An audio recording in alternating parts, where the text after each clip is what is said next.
دوستان عزیز، اولین کلیپم واسهتون درست کردم. ببینین و عشق کنین، حال کنین با کلیپ های من. امیدوارم خوشتون بیاد. نظراتون تو کامنت بنویسین و سابسکرایب یادتون نره. بریم ببینیم کلیپ با هم. دوستتون دارم. بارش عشقان باشین، از زندگیتون لذت ببرین. اینم اولین کلیپ. لایک کامنت یادتون نره. دوستتون قربانت. والا خانه هستم، بیرون بودم بچهش، تازه آمدم. روزه هستم بخیم تا توشنه فهمیدی؟ گوشنه بخی حسابای ما خراب است. برو سعید، میایم یک چند دقیقه دیگه میایم پیشت. سعید فعلا کار نداری؟ برو سعید، خداحافظ. خانه کسی نیست، من کم کار دارم، باز میایم. برو سعید، خداحافظ. مادر بکنم بچهش دم خانه کسی نیست. روزه رو بزنم از دو خبر بشنه سب کن بکنم نیست کسی.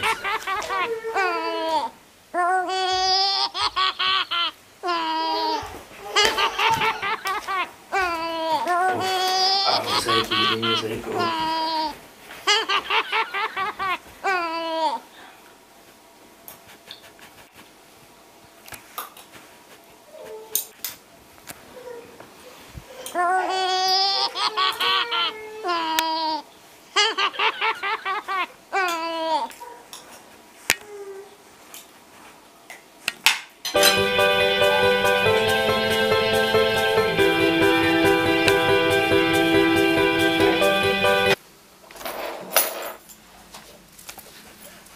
بچه تو چیز کار مونی؟ ما از تو امید داشتم همین چیز کاره که تو گده. تو چه روزه مخری؟ کیچه بچه کیچه ایکل 2000 قدر گاو نرخر تو همده روزه مخری. ما قدر از تو که بودم یک 2 ماه روزه میگرفتم. 2 ماه که باز اگه آگاه چیز دکار شد تای پدر اینی خل دکار ما، پدر اینی خل دکار ما. پیسه خوب است ما بستینی مورد بازار.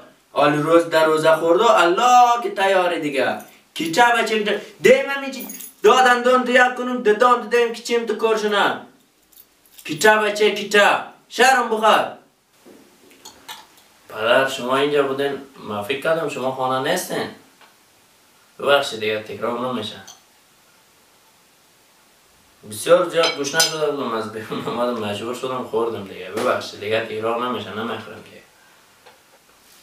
خب تو فکر کردی که ما در خانه نیم ما در روزه خوردی ها؟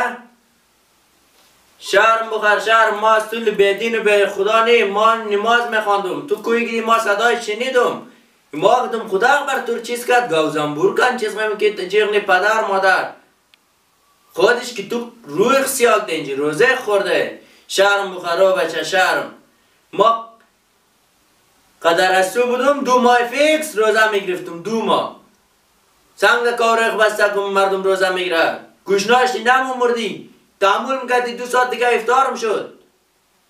تو خدا بر از اول صبح افطار کده. ره ماخصون از تو سیلوم. تو بچه نمشی. امید از مرد خاک زدی تو بچه.